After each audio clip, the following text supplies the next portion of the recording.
देवताओं के राजा इंद्रदेव कितने शक्तिशाली है ये तो आपको पता ही होगा।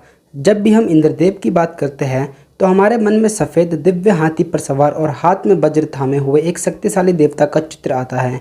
तो आखिर कौन था इंद्रदेव का सबसे शक्तिशाली पुत्र, जानेंगे इस वीडियो में, इसलिए इस वीडियो को अंत तक अवश्य देखें और हमारे चैनल फुल ऑफ फैक्ट्स को सब्सक्राइब जरूर से कर लेना। तो आइए बढ़ते हैं इस वीडियो की ओर। नंबर 3, जयंत। जयंत एक चरित्र है जो हिंदू साहित्य में दिखाई देता है। वह देवों के राजा इंद्र और उनकी पत्नी सची के पुत्र है। उनकी एक बहन भी है जिनका नाम जयंती है। उत्तरकांड रामायण की अंतिम पुस्तक इंद्र और रावण के बीच युद्ध का वर्णन करती है। जहां इंद्र रावण से युद्ध करते हैं, वहीं जयंत रावण के पुत्र मेघनाद से युद्ध करते हैं। जयंत और मेघनाद के बीच एक भयंकर युद्ध होता है। अंततः रावण का पुत्र मेघनाद जयंत पर हमला कर देता है। जयंत काफी घायल हो जाते हैं। ऐसी स्थिति में पुलोमन, उनके नाना, जयंत को युद्ध के मैदान से दूर ले जाते हैं। इस कथा के अनुसार मेघनाद ने उसे हरा दिया था। पद्म पुराण में भी जयंत को देवों और असुरों के बीच युद्ध का वर्णन मिलता है।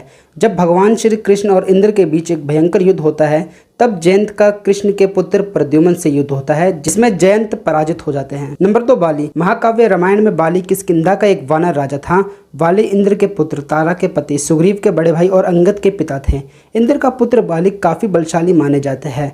मान्यताओं के अनुसार बाली को भगवान ब्रह्मदेव से वरदान था कि जो भी योद्धा उनके समक्ष युद्ध करता तो उस योद्धा की आदि शक्ति बाली में समा जाती थी। इंद्रदेव ने उन्हें एक दिव्य माला भी भेंट की थी जो उसकी रक्षा करता था। वे अपने मार्ग में आने वाले चट्टानों को अपनी मुष्टिका के प्रहार से खंडित कर देते थे। बाली ने एक बार भैंस के रूप में आए एक राक्षस का वध करके उसे कई योजन दूर फेंक दिया था। सुग्रीव के साथ हुए युद्ध में उन्होंने सुग्रीव को भी काफी क्षति पहुंचाई थी। तब अंत में भगवान श्री राम को उनका वध करना पड़ा।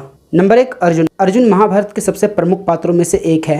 वे न केवल एक उच्च कोटि के धनुर्धर थे, अपितु उन्हें सभी अस्त्रों एवं शस्त्रों का कुशलता से प्रयोग करना आता था। अर्जुन माता कुंती और पांडु के पुत्र थे और इंद्रदेव के अंश थे। खांडव वन में उनका सामना नागराज तक्षक से हुआ, जिसे अर्जुन ने पराजित कर दिया था। इंद्रदेव के साथ हुए युद्ध में उन्होंने अपने पिता को पराजित कर दिया था। वनवास के दौरान उनका भगवान शिव से युद्ध होता है, जहां पर वे अपने पूरे बल के साथ भगवान शिव से युद्ध करते हैं।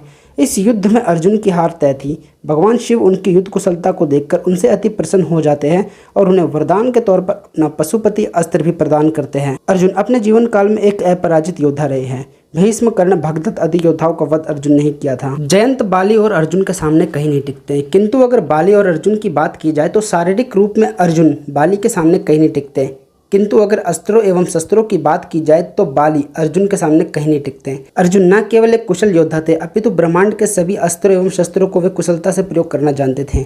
उनके अंदर धैर्य, संयम, साहस व वीरता कूट कूट कर भरी हुई थी। इसलिए इस आधार पर देखा जाए तो अर्जुन ही इंद्रदेव का सबसे शक्तिशाली पुत्र हैं। बाकी आपके अनुसार इनमें से शक्तिशाली कौन है, आप हमें कमेंट कर सकते हैं। तो बोलो भगवान श्री रामचंद्र जी की जय।